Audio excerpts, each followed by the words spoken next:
Il mérite la gloire, il mérite l'honneur, il mérite l'approbation. Bien aimés, nous allons ouvrir nos Bibles rapidement dans Matthieu chapitre 6, verset 33. Je crois que j'ai mis les textes là-bas. La Bible dit, cherchez premièrement le royaume et la justice de Dieu. Toutes ces choses vous seront données par-dessus. Notre thème, nous allons parler à la recherche du royaume. L'Église, écoute-moi, quand nous parlons sur le royaume. Le royaume, c'est un endroit où personne n'est entré excepté Jésus. Un jour, je vous ai parlé de l'histoire du royaume et des paradis, ainsi que des séjours des morts. Mais attention, parce que la Bible que nous lisons est écrite dans une culture autre que la nôtre. C'est-à-dire, le Seigneur, quand il est arrivé sur cette terre, il utilisait des langages bibliques. Il utilisait des langages purement spirituels. Il y a des fois, pour comprendre le langage de Jésus, il faut comprendre aussi la culture qu'il imposait à cette époque. Le royaume, beaucoup de gens pensent qu'aujourd'hui, s'il meurt, il va directement au royaume. Non. Vous devez savoir que lui-même, Jésus, avait parlé. Il n'y a personne qui est entré dans le royaume, excepté celui qui est mort et ressuscité, la personne de Jésus. Le texte nous dit, la Bible dit, cherchez premièrement le royaume. Le verbe que nous utilisons, c'est à l'impératif. Quand la Bible utilise un verbe à l'impératif, c'est-à-dire, c'est un travail de longue haleine. C'est un travail progressif. Bien aimé, le royaume, même Jésus, quand il parlait du royaume, la personne de Jésus aussi, c'est le royaume. Un jour, il va dire à ses disciples, le royaume est parmi vous. Si vous lisez la Bible, le royaume représente aussi la présence de Dieu. Mais ici, le texte que nous disons, la Bible nous demande de chercher premièrement le royaume. L'Église, la Bible ne nous dit pas de chercher premièrement les habits. La Bible ne nous demande pas de chercher d'abord les voitures. La Bible ne nous demande pas de chercher autre chose, mais la Bible nous dit de rechercher ou de chercher le royaume. Si nous sommes en ces lieux, l'Église, c'est pour hériter le royaume. Le royaume, c'est un monde à part. Le monde que nous vivons, mais encore un autre monde que nous allons vivre. C'est dans le royaume. Il y a beaucoup de gens qui viennent dans les églises et qui prient, mais qui ne savent pas pourquoi nous prions. Il y a des gens qui viennent dans l'église, ils ne savent pas pourquoi il faut accepter Jésus comme Seigneur et Sauveur dans ta vie. C'est parce que nous avons besoin d'hériter le royaume. La vie de l'homme a eu des limites. L'église, Dieu, quand il a créé l'homme à son image et à sa ressemblance, la Bible nous dit, l'homme devait rester longtemps sur la terre. Que la Bible, même Dieu lui-même n'a pas défini la durée de l'homme sur cette terre. Mais à cause du péché, que l'homme ne pouvait plus demeurer éternellement sur cette terre. C'est pour cela, l'homme dans le jardin d'Éden, il est allé manger le fruit interdit. L'arbre de la connaissance du bien et du mal. Et c'est pour cela que depuis ce jour-là, Dieu a dit que vous mourrez. Un jour, je vous ai prêché l'histoire de la mort. Je vous ai dit, la mort n'a pas commencé le jour que l'homme a mangé les fruits. Je ne sais pas si je me rappelle que je vous ai prêché ici, que quand Dieu avait promis à l'homme le jour qu'il va manger les fruits, Dieu a utilisé l'expression de la mort au futur. Mais curieusement, le jour que l'homme a mangé le fruit, l'homme est resté à vie. Mais un jour aussi, je vous ai prêché que quand l'homme avait mangé l'arbre de la connaissance du bien et du mal, Dieu lui avait dit, le jour que tu mangeras le fruit, tu mourras. Un jour. Je vais vous rafraîchir la mémoire. Un jour, la Bible nous parle d'un psaume. Un jour, c'est 1000 ans devant Dieu. Je ne me rappelle plus si j'ai déjà parlé de ça, mais un jour, je vais encore parler de ça. Or, si vous regardez la vie d'Adam sur cette terre, sa vie sur cette terre était de 930 ans. Alors, nous nous posons la question. Quand l'homme avait mangé le fruit, mais pourquoi sur place, maintenant, l'homme n'est pas mort? Est-ce que Dieu a menti ou Dieu a dit la vérité? Or, la Bible nous dit, Dieu ne ment jamais. Et la Bible ajoute à Isaïe, il n'est pas un homme pour mentir, ni un fils de l'homme pour se repentir. Mais comment maintenant l'homme va manger le fruit? Ces jours-là, l'homme est toujours en vie. Or, Dieu avait dit, le jour que tu mangeras le fruit, tu vas mourir. Quand Dieu donnait cette promesse à l'homme, l'homme n'a même pas encore mangé le fruit. C'est parce que dans la pensée de Dieu, dans la mathématique de Dieu, un jour n'est pas comme les jours que nous avons. C'est Psaume qui nous dit, un jour devant Dieu, c'est 1000 ans. Alors, curieusement, Adam, toute sa vie sur la terre, était de 930 ans. C'est-à-dire, il y avait 70 ans qui manquaient pour atteindre 1000 ans, qui veut dire un jour. Est-ce que je ne sais pas si je me fais comprendre? Dieu dit à l'homme, parce que je parle du royaume, les jours que tu mangeras le fruit, tu mourras. Et le jour est arrivé, l'homme mange le fruit. Mais curieusement, l'homme n'est pas mort le jour même. Dieu a-t-il menti ou Dieu a dit la vérité? Écoute-moi l'église. Il n'y a personne qui peut dire la vérité à part notre Dieu. La Bible nous dit, on l'appelle la vérité. Et même Jésus, quand il était sur cette terre, il disait, je suis le chemin, la vérité et la vie. Or, Adam, le mot Adam était réparti en 3 lettres.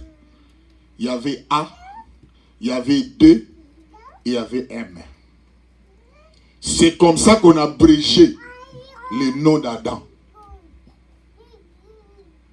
Curieusement, Adam va faire 930 ans, mais il manque 70 ans pour atteindre 1000 ans. Or, 1000 ans, dans la pensée de Dieu, qui veut dire un jour. Donc, le un jour n'est pas encore atteint. Comme ce n'est pas ça notre enseignement d'aujourd'hui, je vais vous expliquer maintenant qui a pris les 70 ans pour totaliser 1000 ans. Et de là que je vais vous expliquer les mots Adam, pourquoi on a réparti ça en 3.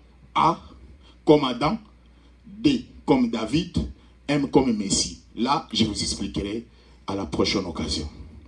Mais ça que nous parlons aujourd'hui, la Bible nous dit, cherchez premièrement le royaume. L'église, le monde que nous vivons, nous sommes des passagers sur cette terre. Le royaume. Un jour, la Bible nous donne l'histoire de l'homme riche et des pauvres Lazare. La Bible nous dit, selon l'histoire, l'homme riche est en train de demander à Abraham s'il peut envoyer Lazare, parce qu'il a 5 frères, qu'ils aillent dire à ses frères de leur prêcher la parole pour qu'ils ne viennent pas là où lui, le riche, se retrouve. Là, la Bible nous explique le paradis et le séjour des morts. Et je vous ai expliqué l'église. Quand nous mourons, nous n'allons pas directement au ciel. Il y a des endroits que chaque personne, quand il meurt aujourd'hui, là où il part, ça dépend aussi de la façon dont tu as conduit ta vie sur cette terre. Si tu avais bien conduit ta vie dans la sincérité, dans l'honnêteté, tu te retrouves dans le paradis. Si tu avais aussi conduit ta vie malhonnêtement, tu te retrouves dans le séjour des morts. Le séjour des morts, c'est le pré-enfer.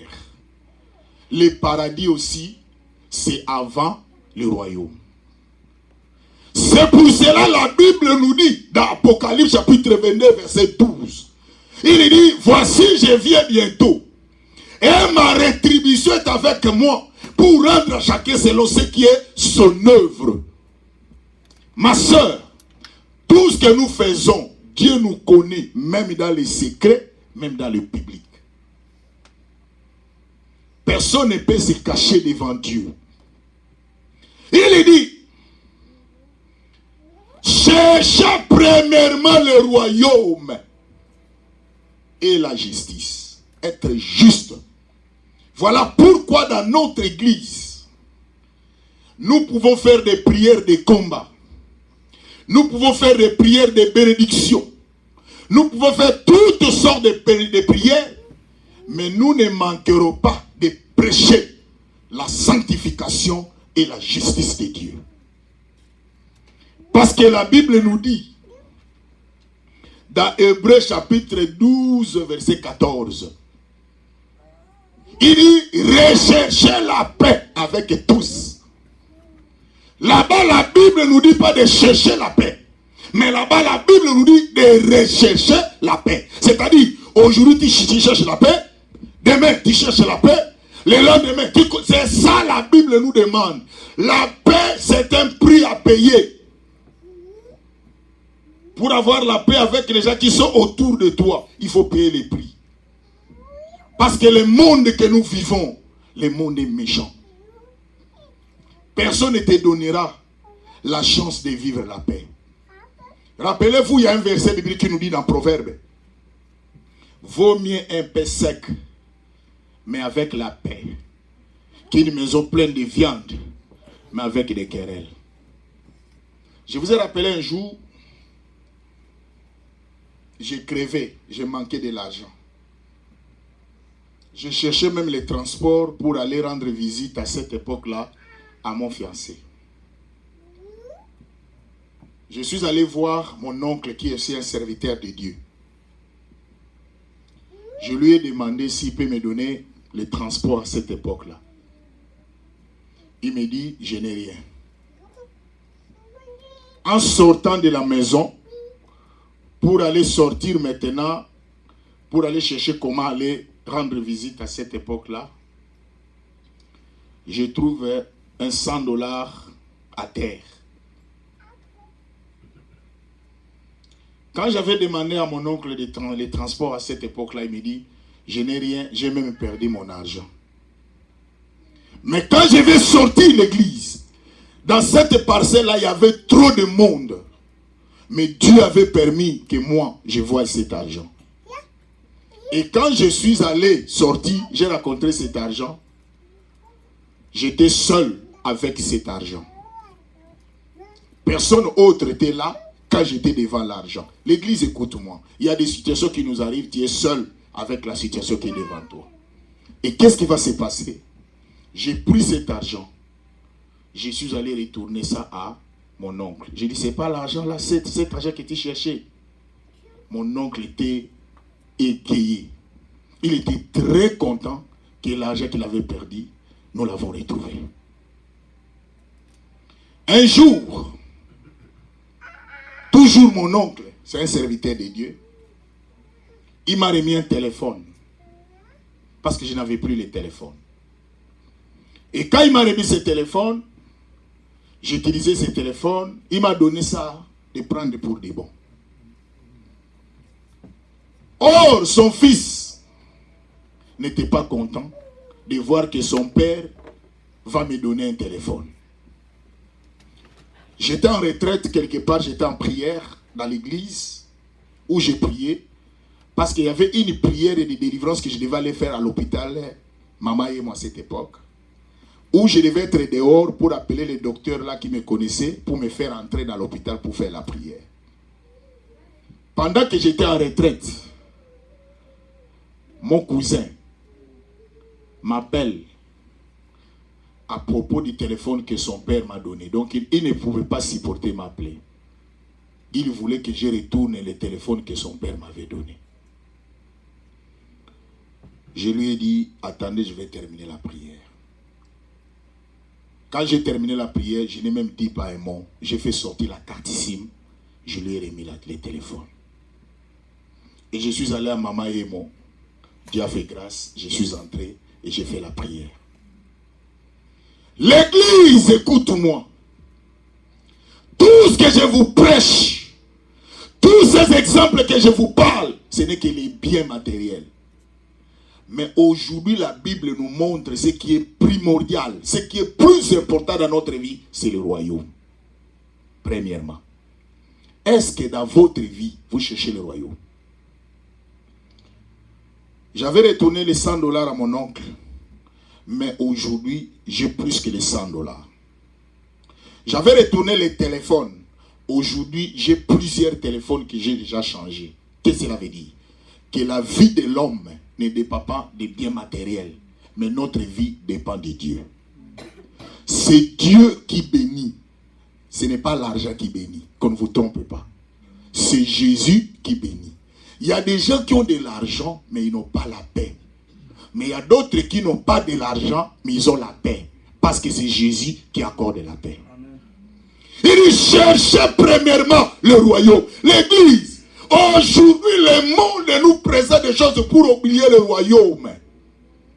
Quand l'homme riche appelle Abraham, il dit, parle à pauvre Lazare. Il donne des ordres à celui qui était pauvre. Voilà pourquoi il y a des fois aussi, la pauvreté n'est pas une bonne chose. Vous savez, quand vous êtes pauvre, hein, celui qui a l'argent, même il a un petit frère, peut vous donner des ordres, parce que vous êtes pauvre. C'est pour cela, il y a des fois, quand vous priez, demandez à Dieu comme David avait demandé, Seigneur, Salomon, ne me donnez pas plus, ne me donnez pas moins, mais donnez-moi les milliers. Parce que si tu me donnes plus, je risque de m'égarer. Si tu me donnes moins, je risque aussi de murmurer. Donnez-moi ce qui est le pain quotidien. Pourquoi il donne des ordres? Il dit quoi? Quelle est la réponse de Père Abraham? Il dit, ils ont Moïse et les prophètes. Pourquoi il lui a cité deux mots? Moïse et les prophètes. Celui qui représente les prophètes, c'était Élie. Si vous regardez, pendant que Jésus montait dans la montagne de transfiguration, il y a deux personnes à Paris. C'était Moïse et Élie. Or, dans l'Ancien Testament, Moïse représente la loi. Les prophètes représentent l'interprétation à la loi. Mais il y a une dimension qui manquait. C'était la dimension de Jésus. Parce que sur la montagne, il y avait trois personnes. Il y avait Moïse, il y avait Élie et Jésus. Or, Moïse et Élie représentaient l'Ancien Testament, l'Ancienne Alliance. Or, Jésus représentait la Nouvelle Alliance. C'est pour cela j'ai prêché à l'église. Si quelqu'un a Moïse, regardez, Moïse. Si vous regardez dans l'Ancien Testament, la Bible nous dit, Moïse n'a jamais été enterré. Et plutôt n'est jamais été mort. Il est mort, mais c'est Dieu qui l'a enterré. C'est ça dans l'Ancien Testament. Mais Élie n'a jamais connu la mort, mais il a été enlevé. Est-ce que vous comprenez maintenant les choses qui s'est passées à la montagne de transfiguration? Moïse, il est mort, mais il n'a jamais été, il a été enterré par Dieu. C'est Moïse, c'est lui-même qui connaît son sépulcre jusqu'à aujourd'hui. Élie, lui n'a pas connu la mort, mais il est enlevé. Or, tu ne peux pas être enlevé, parce qu'il y a une dimension qui manque, c'est la résurrection. Pour totaliser les cycles de la vie. Quand le jour le Seigneur reviendra, il faut que ces cycles s'accomplissent. Il y a la mort, la résurrection et l'enlèvement. Je ne sais pas l'église si je me fais comprendre. Nous qui sommes des chrétiens, nous allons mourir un jour, c'est ce que 1 Thessaloniciens nous dit. Par le son de la trompette de Dieu. 1 Thessaloniciens chapitre 17. Il dit, les morts en Christ ressusciteront. C'est-à-dire, vous étiez morts, vous êtes ressuscités. Il dit maintenant, il y a la troisième dimension, vous serez enlevés à la rencontre du Seigneur dans les airs. 3 dimensions. Quand bien même je ne parle pas de la naissance, parce que toute personne qui est morte, ressuscitée et enlevée, il est né. Maintenant l'église, Moïse apparaît, Élie apparaît et Jésus apparaît. Moïse est mort enterré, mais il n'était pas ressuscité, il n'était pas non plus enlevé. Donc, Moïse manque 2 dimensions. Il a connu la dimension de la mort, mais n'a pas connu la dimension de la résurrection et de l'enlèvement. Élie n'a pas connu la mort, mais il a été enlevé. Élie aussi manque 2 dimensions des cycles de la vie. C'est-à-dire, Élie n'était pas mort, il n'a jamais été ressuscité, mais il a seulement enlevé. Mais Jésus, celui que je vous prêche, lui, il est mort, il est ressuscité, il a été enlevé.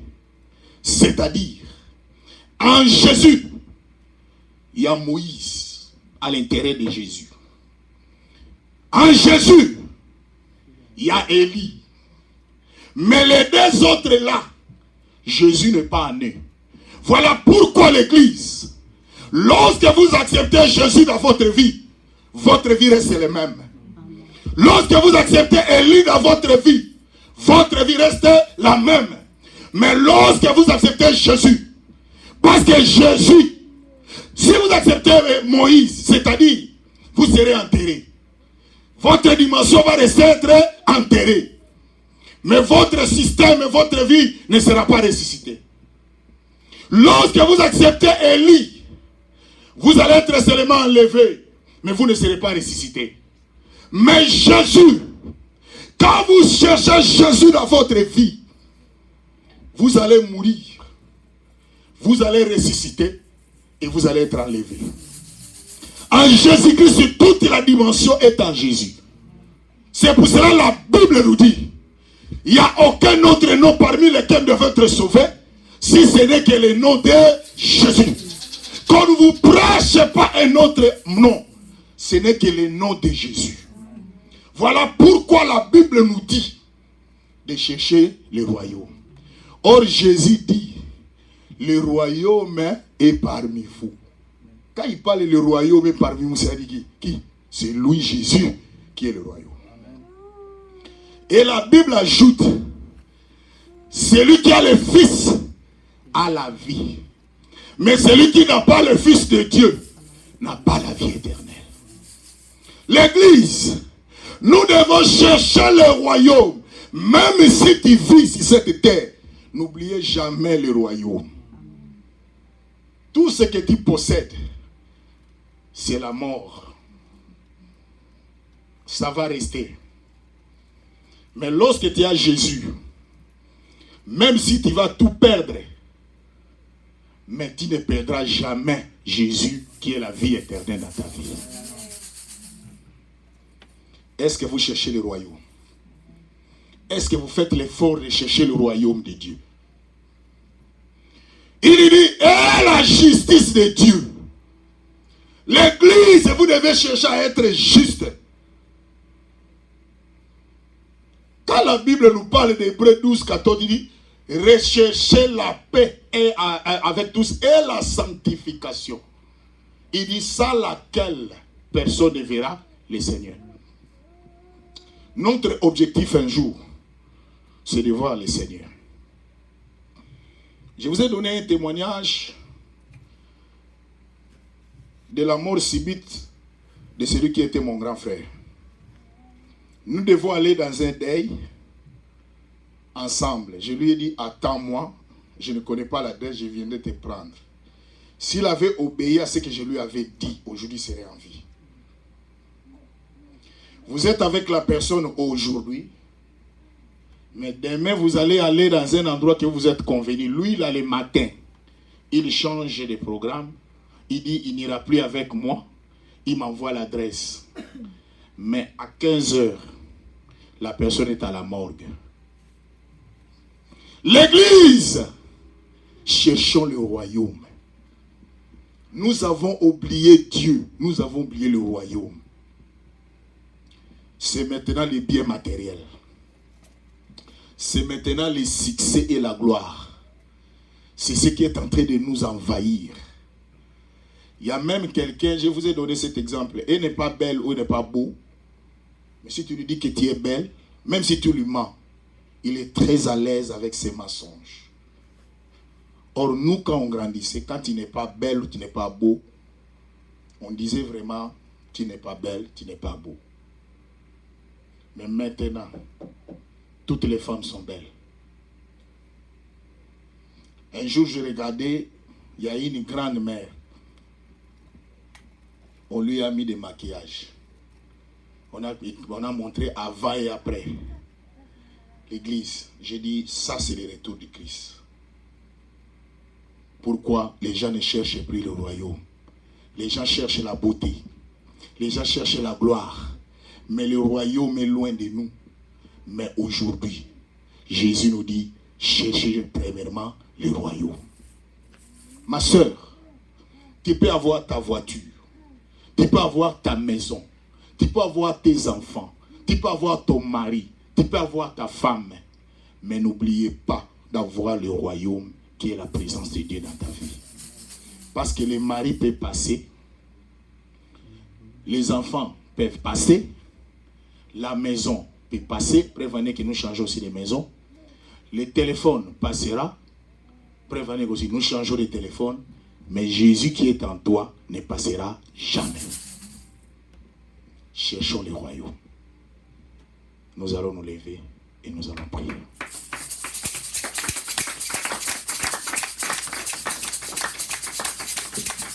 Lève-toi.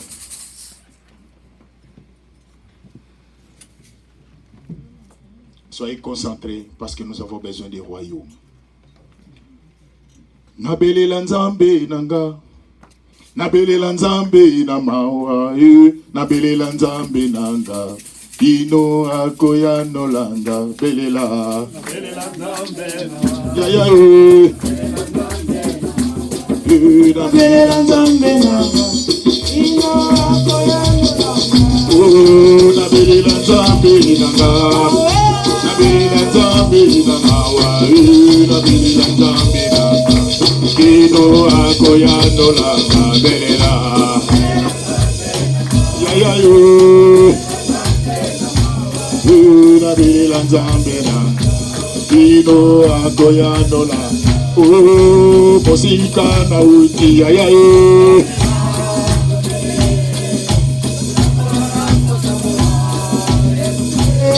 Oh, kolona bolingo ya ya kolona bolingo kolona kolona bolingo ya ya kolona bolingo kolona tikanga ina yo tikanga ina komisa yo tikanga ina chanjola yo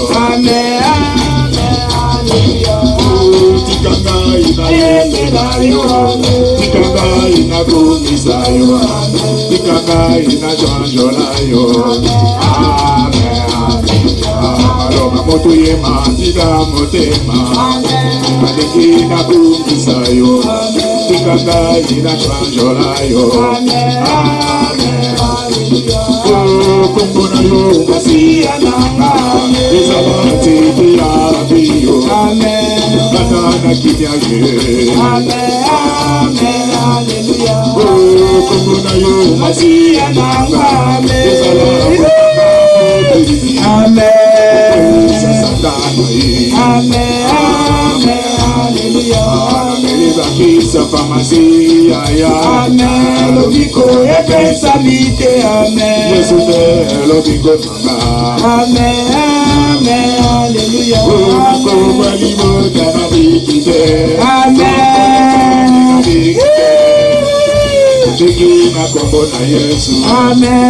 Amen. Hallelujah. Amen. Amen.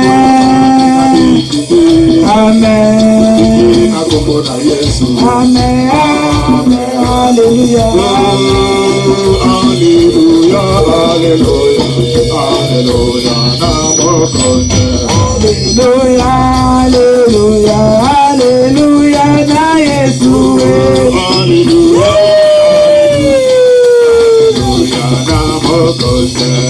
Hallelujah. Hallelujah. Hallelujah. Na Yesu.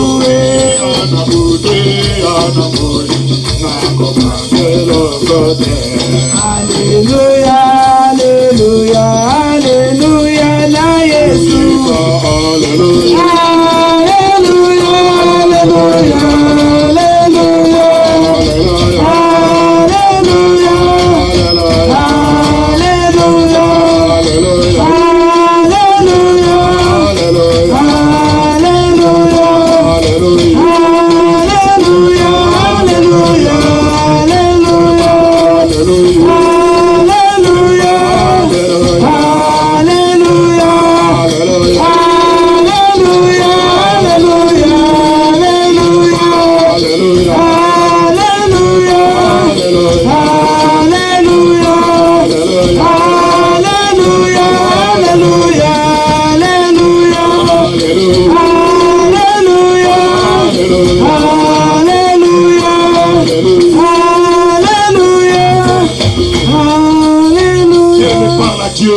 Seigneur, j'ai besoin du royaume. Seigneur, je vais chercher le royaume dans toutes choses. Je peux avoir les mariages, je peux avoir la famille, je peux avoir de l'argent. Mais Seigneur, ce qui est d'abord plus important pour moi, c'est le royaume. Dans le nom de Jésus, prions le Seigneur. Parle à Dieu. Il me demande le royaume. Parle à Jésus, tu as besoin du royaume. Parle à Jésus, tu as besoin du royaume. Tu as besoin du royaume de Dieu. Seigneur, nous avons besoin de ton royaume. Seigneur, nous avons besoin de ton royaume, papa. Parle-lui, tu as besoin du royaume de Dieu. Yahweh, nous avons besoin de ton royaume. Le royaume de Jésus. Dans cette église. Yahweh, nous avons besoin de ton royaume. Yahweh, nous avons besoin de ton royaume. Seigneur, nous avons besoin de ton royaume, papa. Le royaume de Dieu. Le royaume de Jésus. Le royaume de Dieu, Père. Seigneur, marche avec nous. Yahweh, nous avons besoin de ton royaume. C'est ça même la raison de notre présence à ces lieux. C'est le royaume, Jésus. C'est le royaume, notre Dieu, notre Père. Yahweh, aide ce peuple, Yahweh, à comprendre le royaume. Aide ce peuple à comprendre le royaume. Aide ce peuple à comprendre le royaume. Yahweh, il n'y a que toi, l'Éternel. Yahweh, il n'y a que toi, Jésus. Yahweh, nous avons besoin de ton royaume. Yahweh, nous avons besoin de ton royaume, papa. Yahweh, marche avec nous, Jésus. Yahweh, marche avec nous, Éternel. Yahweh, marche avec nous, Jésus. Yahweh, marche avec nous, l'Éternel. C'est toi qui es le Dieu de la Bible. C'est toi qui es le Dieu de la Bible. C'est toi qui es le Dieu de la Bible. Yahweh, nous avons besoin de ton royaume. Le royaume de Dieu. Le royaume de Jésus. Gloire à ton nom, Père. Yahweh, nous avons besoin de ton royaume. Nous avons besoin de ton royaume, papa. Nous avons besoin de ton royaume, mon Dieu, mon roi. Nous avons besoin de ton royaume, Jésus. Seigneur, aide ce peuple. Aide cette église. Dans le nom de Jésus.